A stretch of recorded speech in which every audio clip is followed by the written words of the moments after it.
안녕하세요, 한상규입니다. 오늘 소개해드릴 차는 페라리 로마입니다. 로마는 2020년에 데뷔를 했고요. 페라리 라인업에서 엔트리 모델이라고 할 수가 있죠. 로마는 캘리포니아 포르토피노처럼 지명을 차명으로 사용을 했습니다. 근데 앞선 두 모델보다 로마는 훨씬 차명에 무게감이 실리죠. 플랫폼을 포르토피노와 공유를 하고 휠베이스도 동일하죠. 그리고 엔진도 VA 3.9 트윈터보를 동일하게 사용을 하지만 좀 더 업데이트를 했습니다. 변속기도 업데이트를 했고요. 로마의 가격은 3억 2천만 원부터 시작을 하고요.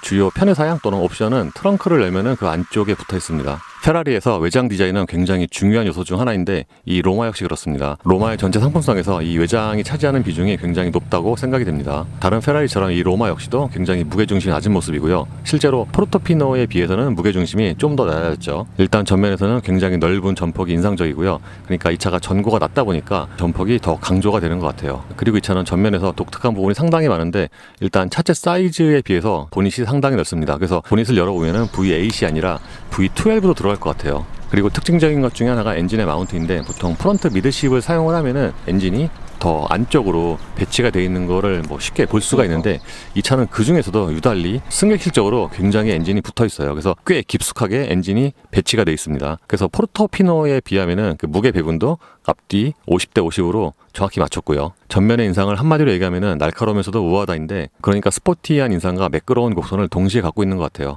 앞쪽의 그릴은 격자 디자인 같은 느낌인데 이거는 옛날에 456과 좀 비슷한 그런 느낌도 있고요. 그리고 이 차는 유달리 프론트 립 스포일러가 꽤 앞쪽으로 나와 있습니다. 그래서 번호판은 이 B쪽 튀어나온 립 스포일러에 이렇게 세우는 방식인데 보통 이렇게 하면은 이게 달리다 보면 바람 때문에 넘어갈 수가 있잖아요. 그래서 뒤에 보면은 좀 이렇게 단단하게 두 개로 마운트를 추가를 했습니다. 그래서 로마는 이 앞모습을 옆에서 보면은 굉장히 좀 독특한 또는 입체적인 모습이에요. 차 전체의 사이즈에 비하면은 헤드램프의 크기는 조금 작은 편이고요.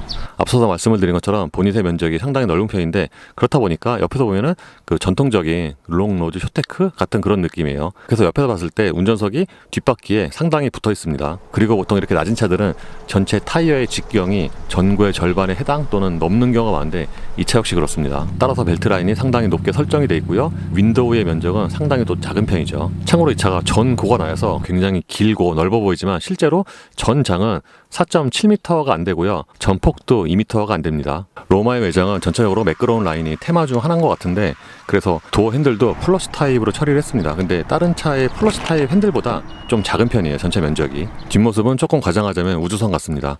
이 차가 전체적으로 부드러운 곡선이 주류를 이루고 있는데 특히 이 뒷모습에서 그 부드러운 또는 좀 웅장한 그런 곡선이 더 배가가 되는 것 같아요. 앞쪽은 좀 날카로운 모습도 있다고 말씀을 드렸는데 뒤는 좀 웅장한 그런 이미지가 강합니다. 그리고 이 차가 분명히 엔진이 앞에 있지만 뒷유리의 면적 또는 저 디자인 때문에 뒤쪽에 엔진이 있을 것 같은 좀 그런 느낌이죠. 테일램프는 한 쌍으로 이루어져 있고요. 저 테일램프의 그 높이 자체가 조금 높게 설정이 되어 있습니다. 트렁크에는 가변식 스포일러가 적용이 되어 있는데 다른 브랜드와 달리 가변식 스포일러는 수동으로 조작을 할 수는 없어요. 자동으로 속도에 따라서 튀어나오는 거죠. 그리고 머플러는 양쪽으로 두 개씩 뽑았는데 자세히 보면은 이 안쪽에도 디테일에 좀 신경을 썼습니다. 그리고 이 차는 범퍼 중앙에 위치한 보통 디퓨저라고 하죠. 얘 형상도 다른 차와는 좀 다른 것 같아요. 타이어는 피렐리의 피제로, 사이즈는 앞이 245의 35ZR20, 뒤가 285의 35ZR20입니다. 요즘에는 전체적으로 차 사이즈나 출력 대비해서 타이어를 좀 크게 쓰는 경향이 있는데 이 로마는 오히려 사이즈를 좀 보수적으로 잡은 게 아닌가 싶습니다. 이 타이어의 트레드 웨어는 280이고요. 페라리 로마의 실내는 디지털적인 요소가 굉장히 많이 들어갔습니다. 그러니까 외장 디자인은 전형적인 페라리인데 실내 디자인은 예전의 페라리와는 좀 스타일 또는 디자인이 많이 좀 달라졌죠. 물론 최근에는 이런 디자인이 공용적으로 좀 쓰이고 있습니다. 예를 들어서 로마뿐만 아니라 다른 차에도 이와 비슷한 디자인이 채용이 됐죠. 그리고 제가 하이엔드 스포츠카 설명할 때 생각보다 차값 대비해서 내장재가 좀 떨어지는 편이다, 그러니까 좀 단단하다 라고 말씀을 드렸는데 이 로마 같은 경우에는 예전에 봤던 페라리 엔트리 모델 있잖아요. 그거보다 내장재가 많이 좋아졌네요. 그리고 예전에 458 이탈리아 이런 차들보다 전체적인 내장재가 물론 페라리 같은 경우에는 옵션에 따라 좀 천차만별이긴 하지만 예전에 비하면은 내장재가 전반적으로 많이 좋아진 것 같습니다. 이 차는 밖에서 보면은 보닛이 굉장히 긴 편인데 그래서 그런지 대시보드는 그 면적이 아주 그렇게 넓은 편은 아니고요. 상단 같은 경우에는 가죽이 적용이 되는데 아까 말씀을 드린 것처럼 대시보드 전체는 우레탄이 아니라 보통 우레탄이잖아요. 근데 가죽이 적용이 됐어요. 근데 가죽 그 밑에는 조금 단단한 편이죠. 근데 예전에 비하면은 이런 부분도 좀 좋아졌고요. 참고로 실내에는 에스턴 마틴 DBX처럼 가죽의 비율이 상당히 높습니다. 그러니까 보통 차 실내를 보면은 플라스틱이 많은 경우가 대부분이잖아요.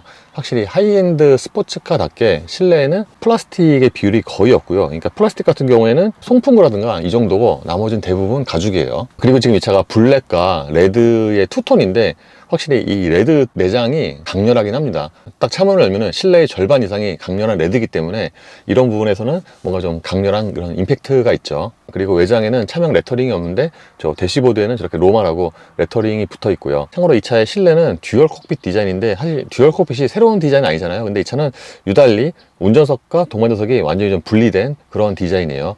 예를 들어서 센터 패시아와 플로어는 높게 올라와 있고요. 그러니까 이 부분이 양쪽 좌석을 완전히 분리하는 그런 개념입니다. 심지어는 저쪽에 좀 작은 모니터도 있고요.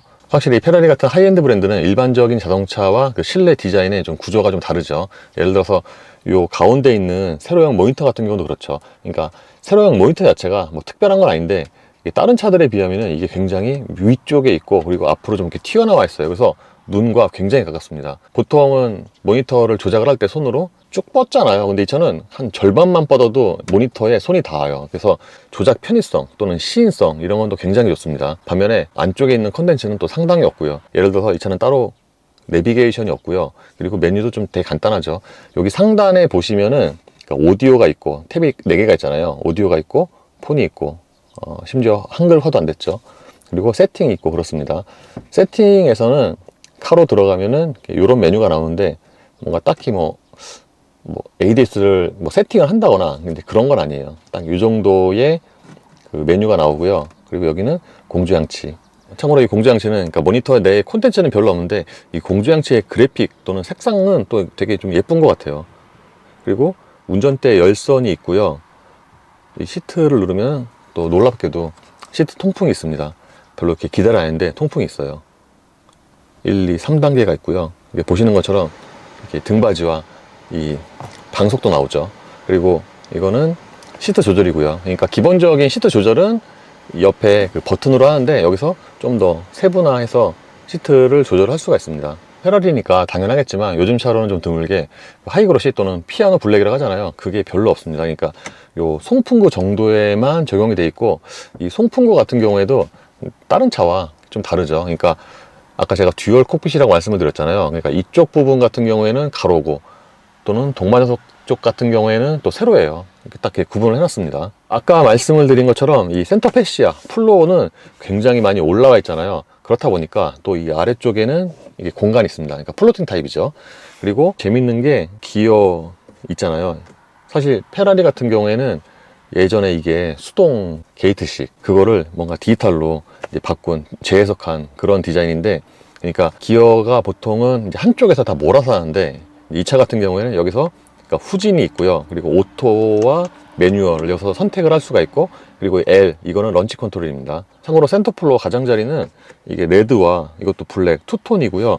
요거는 카본 파이버죠. 그러니까 카본 파이버가 그렇게 많이 들어간 건 아니고요. 그러니까 이 정도에만 이렇게 부분적으로 적용이 됐습니다. 보통 이런 차들은 핸드폰을 놓을 곳이 없는 경우가 많습니다. DBX 707도 그렇고 근데 이 차는 있어요. 심지어 굉장히 그 핸드폰 놓기 수납하기 좋은 곳에 딱 있습니다.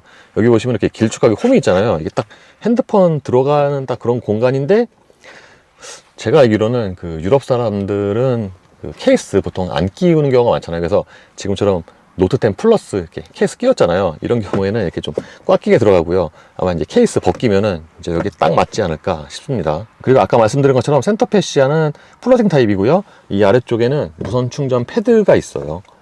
그리고 이쪽 부분 또 소재가 달라요. 이게 정확히 무슨 소재인지 모르겠지만 이게 약간 좀 이렇게 푸석푸석한 좀 그런 직물 소재거든요. 그래서 다른 같은 레드긴 한데 느낌은 좀 다릅니다. 참고로 핸드폰 수납 공간은 이 반대쪽에도 있고요. 반면에 컵홀더는 여기 하나밖에 없어요. 그래서 만약에 주로 2명이 탄다 그러면 좀 불편할 수가 있겠죠. 이 컵홀더의 경우에는 그러니까 요게 날개 역할을 합니다. 이 플라스틱이 이렇게 약간 접히거든요. 그래서 이렇게 작은 거 넣을 때는 그냥 이렇게 넣고 이제 큰 거 넣을 때는 이게 이렇게 접힙니다. 그리고 여기 안쪽에도 약간 좀 홈이 파여 있는데 의외로 여기에도 약간 좀 부드러운 소재가 깔려 있어서 그러니까 전체적으로 저 속으로는 아니 페라리 엔트리 모델이 내장재가 이렇게 많이 좋아졌네 라고 약간 놀랐습니다. 키가 별로 안 예쁜 거는 페라리의 전통 같아요. 그러니까 이렇게 놓으면은 굉장히 비싸 보이잖아요. 이렇게 페라리 문장 크게 있고 근데 이렇게 반대로 보면은 사실 좀 굉장히 좀 허접하죠. 버튼도 2개밖에 없고, 예를 들어서 예전에 그 엔초 페라리 그 기암이었잖아요. 그 차는 키가 진짜 되게 허접했는데, 그래서 키가 별로 이렇게 안 예쁜 거는 뭐 페라리의 전통이 아닌가. 근데 또 자세히 보면은 여기 이제 가죽이거든요. 근데 또 가죽은 또 되게 좋아요. 센터 콘솔 박스는 바게트 디자인인데, 그러니까 좀 길쭉하죠. 그래서 커버를 열어보면은, 그러니까 이 차 성격을 생각을 하면은 생각보다는 이 공간이 그렇게 나쁘진 않습니다. US 단자 하나가 있고요. 그러니까 US 단자가 이렇게 하나밖에 없는 거죠. 요즘에 하이엔드 스포츠 카드를 보면은 이 동반자석에도 모니터 또는 액정이 있는 경우가 많은데, 이 차도 그렇습니다. 근데 여기에도 뭐 컨텐츠가 그렇게 많은 편은 아니고요. 끄기, 켜기고요. 그러니까 퍼폼을 누르면은, 그러니까 여기서 계기판에 표시되는 그 차 성능, 그러니까 이런 거 다 확인을 할 수가 있고요. 그리고 공조장치가 있고요. 운전대 디자인은 전형적인 고성능차 또는 페라리의 디자인이죠. 일단 운전대 각도가 굉장히 서 있죠. 보통 스포츠성이 강조된 차일수록 운전대 각도가 서 있는 편인데, 이 차를 옆에서 보면은 완전히 90도로 서 있어요. 결정적으로 이 차는 림에 적용된 이 가죽이 상당히 쫀쫀합니다. 이게 단순히 스포츠성만 강조된 그런 쫀쫀함이 아니라, 그러니까 고급스러움까지 같이 겸비한 그런 쫀쫀함이어서, 운전자가 차에 타면은 가장 손에 많이 닿는 부분이 운전대잖아요. 그렇다 보니까 이런 부분에서 만족감이 있는 것 같고요. 위아래는 카본 파이버가 적용이 되는데, 이게 카본 파이버도 뭔가 좀 쫀쫀한 코팅이 돼 있어요. 그래서 이게 땀이 나든 안 나든 거의 가죽과 비슷한 정도의 그런 그립을 제공을 합니다. 그리고 깨알처럼 이 상단에는 이탈리아 국기가 있고요.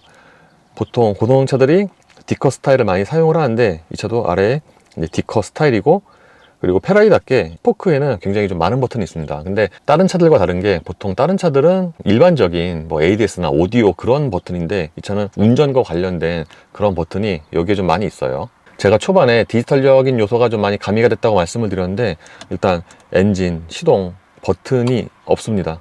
보시다시피 그냥 아이콘이에요. 이렇게 브레이크를 밟고 이렇게 길게 누르면은 이렇게 시동이 켜지는데, 그래서 뭔가 그 아날로그적인 그런 감성은 좀 사라지지 않았나, 좀 아쉬운 부분이기도 하죠. 그리고 이쪽에 보시면 버튼이 많잖아요. 그러니까 이게 지금 평소에는 검은색으로 안 보이다가 시동이 켜면은 이게 아이콘이 보이는 방식이죠. 그리고 보통 페라리는 방향지시등이 그 레버가 아니라 이 버튼이잖아요.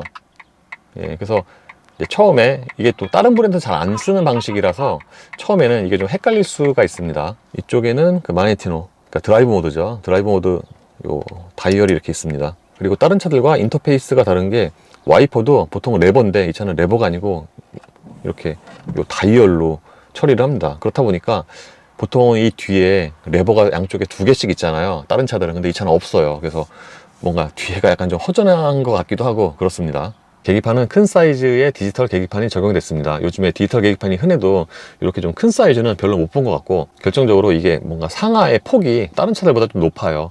그리고 해상도도 꽤 선명하고, 보통 이런 차들이 타코미터를 굉장히 강조한 디자인, 그러니까 예전에 아날로그 시절부터 이와 비슷한 디자인을 썼는데, 이 차 역시도 보시는 대로 가운데 타코미터가 굉장히 크게 있습니다. 속도계는 상대적으로 좀 조그맣죠. 그러니까 이 차는 타코미터가 좀 더 중요한 그런 스포츠 성능을 가진 차죠. 그리고 이쪽에서는 참고로 이게 이 스포크에 있는 이런 그 액정을 하는데, 이게 약간 확실히 그 버튼보다는 조금 사용하기가 처음에는 이게 좀 익숙해질 필요가 있습니다. 여기서 이렇게 정보를 달리해서 볼 수가 있고요. 이렇게 양쪽을 바꿀 수도 있죠. 지금 이 홈 화면이고요. 여기에 표시되는 콘텐츠는 아까 보셨던 그 모니터, 그거와 뭐 거의 같습니다. 이건 오디오, 이건 내비게이션. 내비게이션은 그냥 저 나침판이고요. 그리고 폰, 세팅입니다.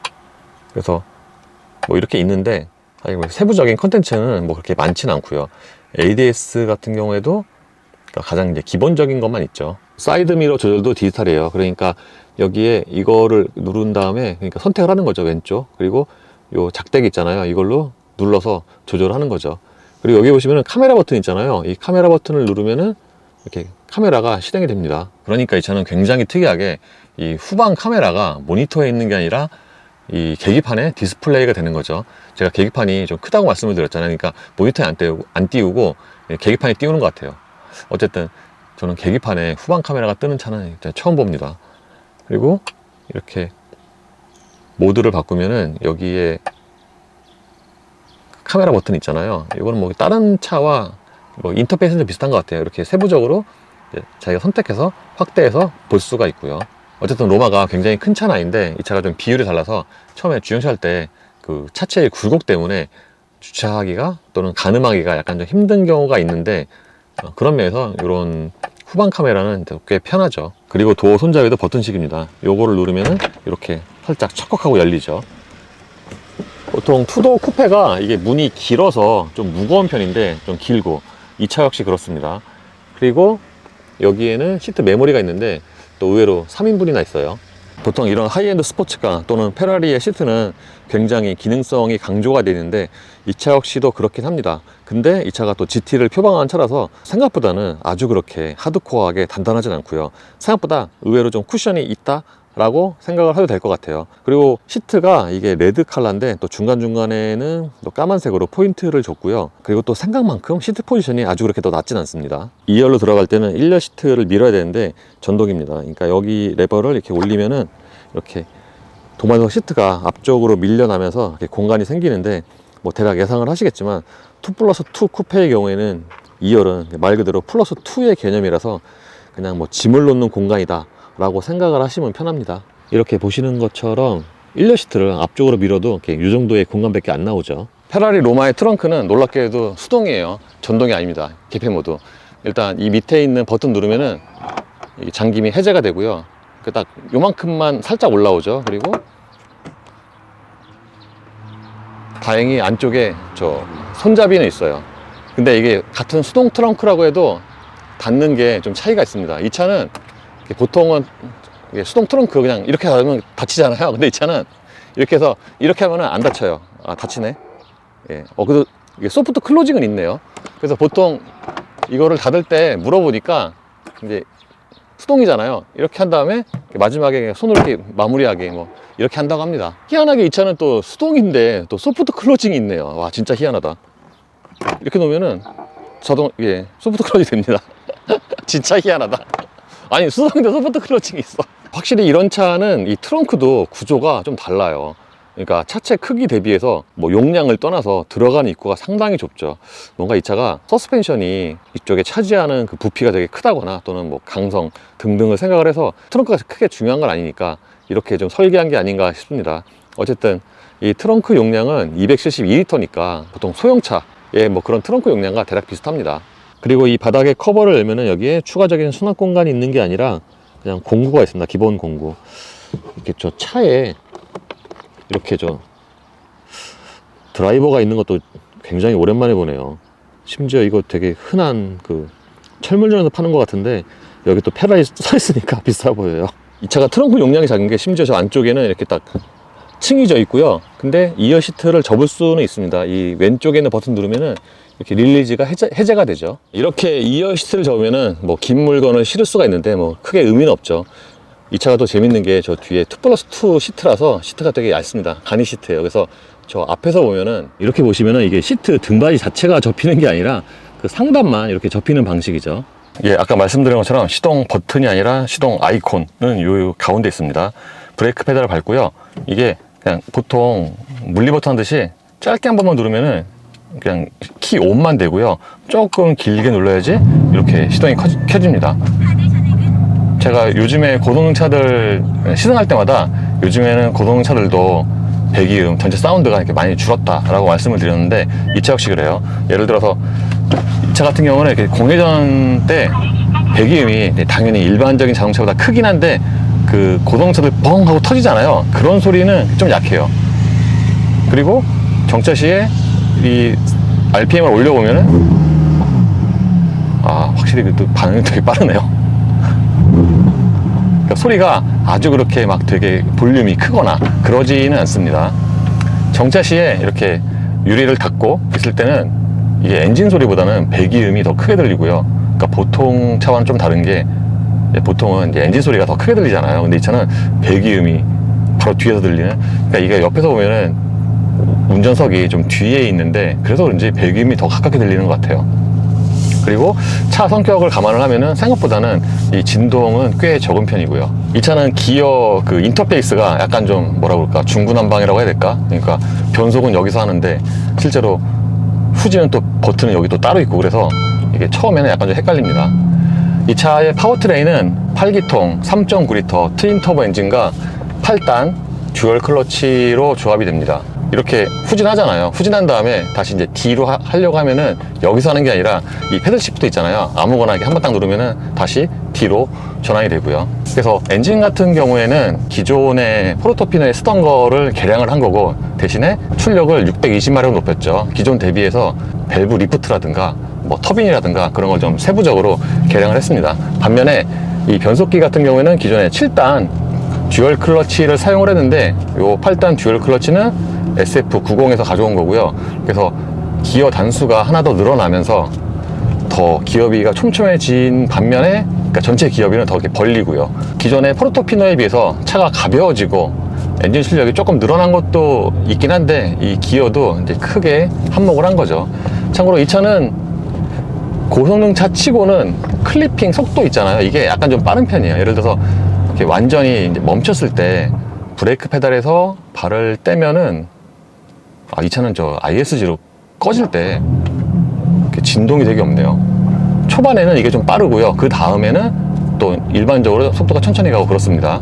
제가 기존의 포르토피노는 안 타봤는데 리어 서스펜션 쪽이 조금 부드러워졌다고 했거든요. 그리고 예전에 저 피렐리 출장 때 뭐 458 이탈리아나 이런 거 488 이런 거 탔을 때 생각보다 좀 부드럽네 라고 생각을 했는데, 그래서 이제 최신 모델은 지금 다 대부분의 브랜드가 조금씩 부드러워지고 있잖아요.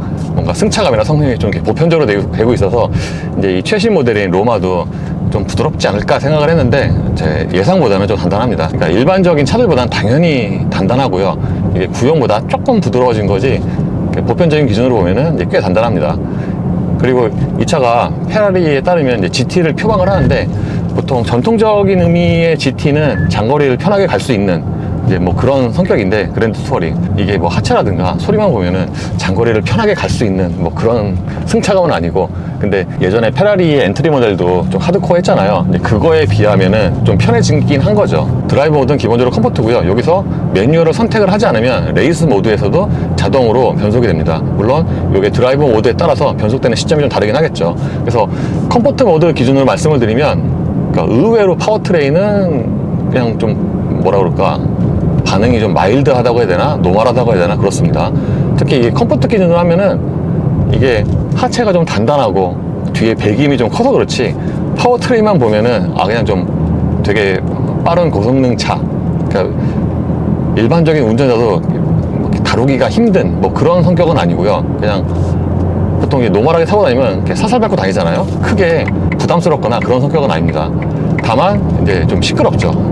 아무래도 이런 차가 이게 지금 방음이 부족하다기보다는 소리 자체가 커서 일반적인 자동차들이, 그리고 심지어 보시면은 이게 지금 8단이잖아요. 컴포트 기준으로. 그러면 이게 속도가 한 70 정도만 돼도 이렇게 톱기어가 들어가요. 그러니까 요즘에 이제 고성차들이 이렇거든요. 예를 들어서 포르쉐도 8단 PDK도 그게 출력이 되게 세지만 이렇게 마일드하게 가속을 하면은 이렇게 75 이 정도면은 또 톱기어가 들어가고 그렇습니다. 그래서 예전에 비하면은 이런 페라리도 상당히 좀 보편적인 그런 성격이 됐다라고 말씀을 드릴 수가 있고요. 그리고 하체의 방음 같은 경우에는 하체 방음이 DBX처럼 이렇게 안 되고 그런 것 같진 않은데, 아무래도 20인치 타이어에 이게 또 같은 피렐리라고 해도 이게 또 사양이 조금씩 달라요. 얘가 트레드 웨어가 280이니까 완전히 UHP 타이어인데, 이제 그것 때문에 특히 콘크리트 놓으면 달릴 때는 소리가 좀 많이 들어오는 거죠. 그리고 지금처럼 회전수가 뭐 한 1200, 1500 정도 될 때는 그 배기음이 은은하게 들어옵니다. 이게 공회전처럼 엔진 소리가 그렇게 크게 들리는 편은 아니고, 이거 역시도 이제 배기음이 이제 가장 좀 크게 차지를 하죠. 제가 파워트레인은 좀 생각보다 노멀하다고 말씀을 드린 게, 예를 들어서 지금 컴포트 모드에서 8단에서 톱기어에서 킥다운을 하면은 이렇게 이제 나가거든요. 그래서 생각보다는 이게 한 컴포트 기준으로 하면은 한 박자 정도 좀 반응이, 근데 이게 또 다른 차와는 좀 다른 게, 보통 이제 반응이 느리다 그러면 밟고 난 다음에 조금 있다가 하고 이렇게 나가잖아요. 근데 얘는 이렇게 컴포트에서 킥다운 하면은 하고 뭔가 이렇게 한 단계가 더 있어요. 그래서 그게 좀 다른 점이고, 그리고 차가 가속을 하기 전에 이게 뭔가 배기음이 먼저 탕 하고 커진다고 해야 되나? 그래서 그것 때문에 실제보다는 조금 더 빠르게 느껴집니다. 그리고 제가 이번에 타면서 약간 의외인 게, 이 차가 의외로 컴포트와 스포츠, 레이스에 따른 그 차이가 그렇게 또 크지가 않아요. 그러니까 보통은 뭐 스포츠나 레이스로 바꾸면은 이렇게 크루징 하다가 뭐 회전수가 뜨거나 높게 사용하고 그렇잖아요. 근데 이 차는 그렇지도 않고요. 다만 이제 파워트레인의 반응이 조금 더 빨라지고, 결정적으로 킥다운 하잖아요. 그러면 이 레이스가 반응이 이게 절반 정도로 줄는 것 같아요.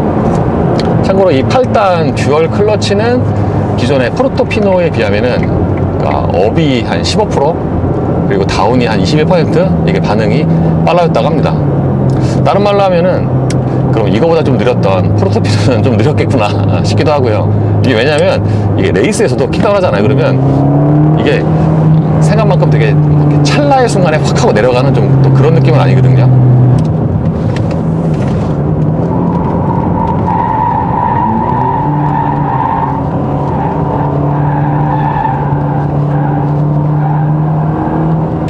컴포트 모드에서는 이게 초반에 생각보다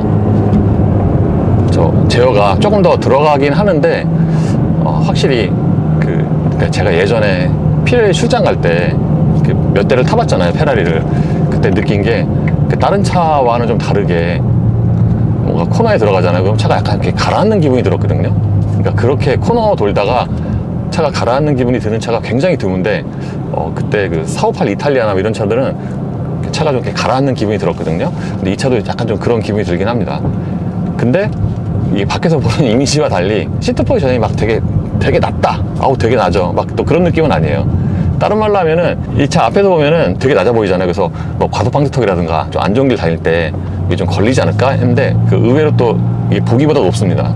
예를 들어서 똑같은 막 이렇게 언덕길, 약간 안 좋은 길, 911 GT3 같은 경우에는 그거 되게 조심해서 지나갔거든요. 근데 얘는 그냥 쓱 지나가도 되더라고요.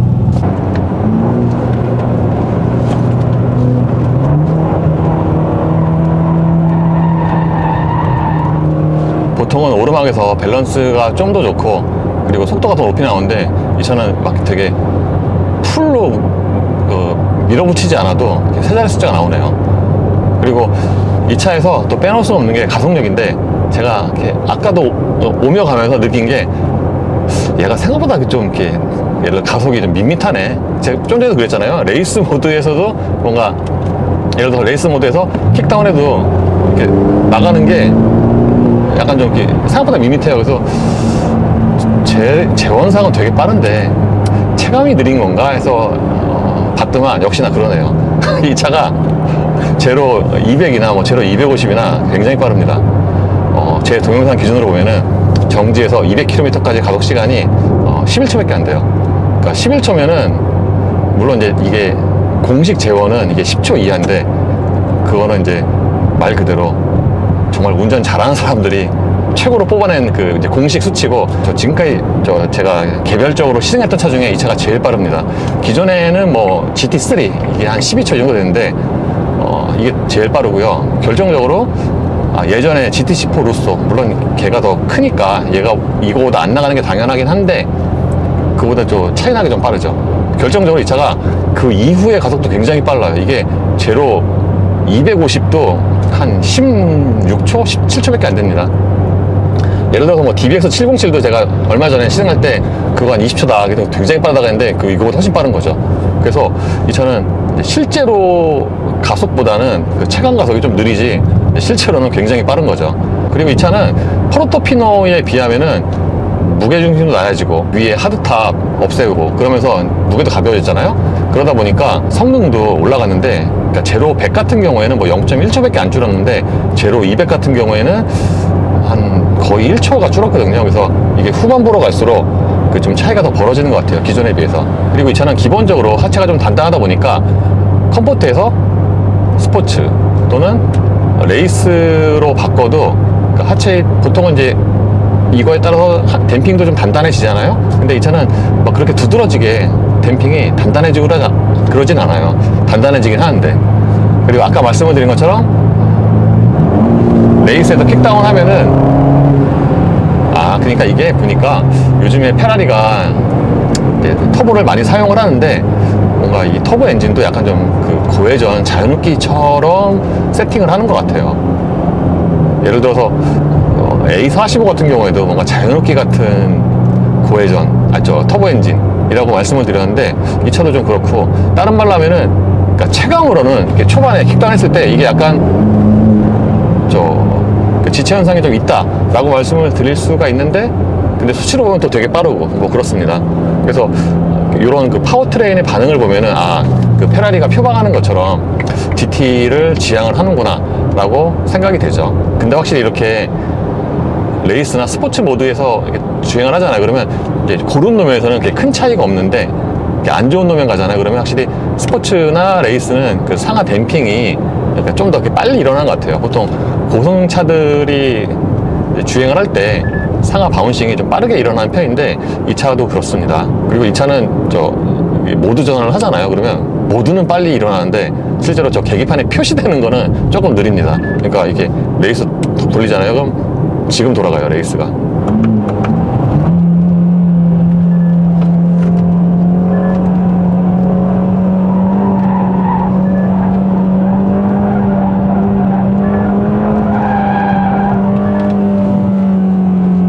그래도 이 차도 좀 약하게 언더가 나긴 하는군요, 내리막에서는. 근데 아까 말씀을 드린 것처럼 내리막에서 그러니까 보통 차들이 뭐 높고 낮고 간에 차가 좀 기울어지잖아요. 근데 이 차는 생각보다 빨리 진입을 해도 그 차 기울어짐이 그렇게 크지가 않습니다.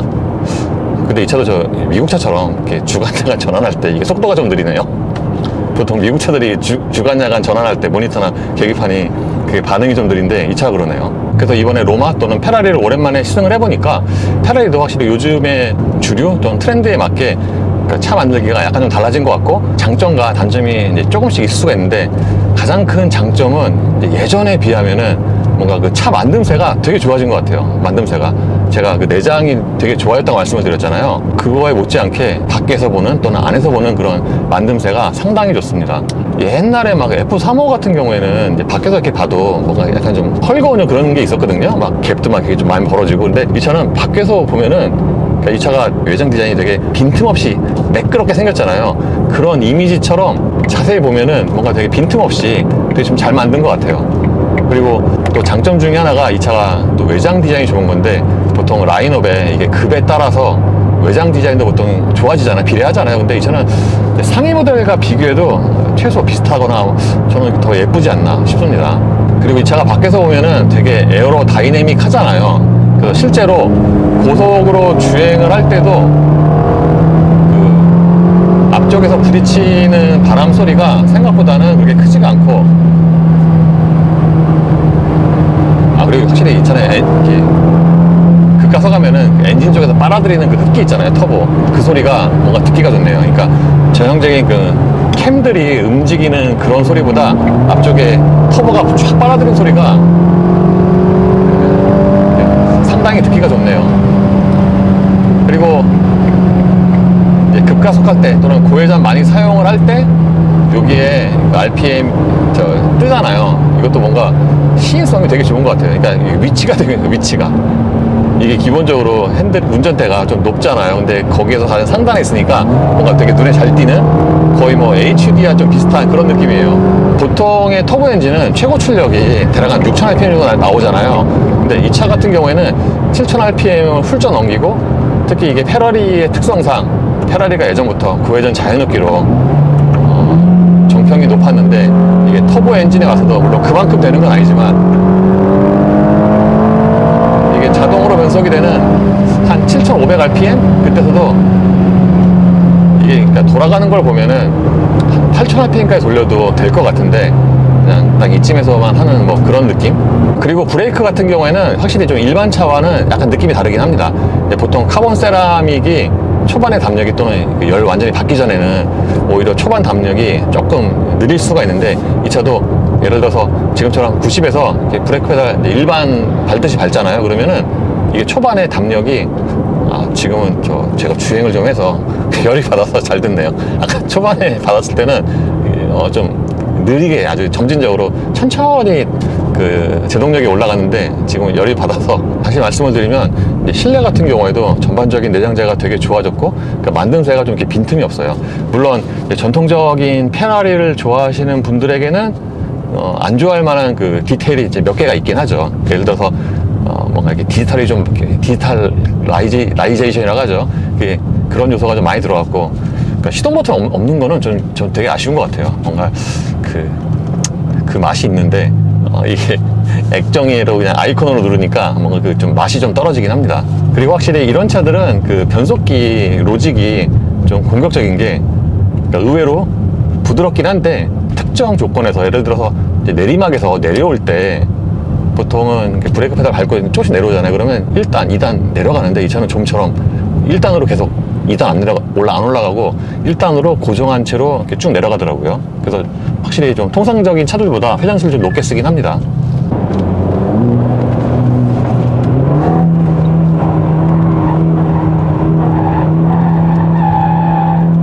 확실히 레이스 모드에서는 이 제어가 조금 덜 다른 말로 하면은 이 컴포트 모드에서는 이 차의 성격 대비해서 초반에 제어가 조금 들어가는데 생각보다 이 차는 레이스 모드에서는 그렇게 제어가 많이 안 들어가긴 합니다. 어쨌든 그래서 이 차를 굳이 엔트리 페라리로 구분을 하자면은 이제 역대 나온 그 엔트리급 페라리 중에서 가장 진입 장벽이 낮지 않나. 왜냐하면은 옛날에는 뭐 F35나 이런 차들도 굉장히 좀 하드코어 했거든요. 그런데 이 차는 기본적으로 이 8단 듀얼 클러치고 무엇보다도 이제 사용의 편의성 면에서 또는 운전의 편의성 면에서도 굉장히 좋습니다. 그러니까 보편적인 차 기준으로 보면은 승차감이 단단하고 소리가 크고 그렇지만 그러니까 보통 페라리 타는 사람들은 또 기준이 다르잖아요. 그래서 또는 전통이 있고 그거 대비해서는 이제 좀 많이 편해졌죠. 그래서 그런 면에서 보면은 이제 역대 엔트리급 페라리 중에서는 가장 좀 상품성이 좋지 않나. 무엇보다도 저는 이 로마가 외장 디자인이 참 예쁜 것 같아요. 단점으로는 컵홀더가 하나밖에 없는 거고요. 이게 약간 좀 이해가 안 되는 게 두 명을 위해서 이쪽에 핸드폰 꽂이도 있고 저기에 액정도 있잖아요. 근데 컵홀더는 또 하나밖에 없으니까 그렇다고 뭐 도어 포켓이 컵을 꽂을 수 있을 정도의 폭이냐 하면은 또 그건 아니고 그래서 컵홀더가 하나밖에 없는 거는 약간 좀 이해가 안 되는 것 같기도 하고요. 그리고 이제 키가 좀 안 예쁜 게 좀 단점이라고 하겠습니다. 예, 이로써 페라리 로마의 시승을 마치겠습니다. 감사합니다.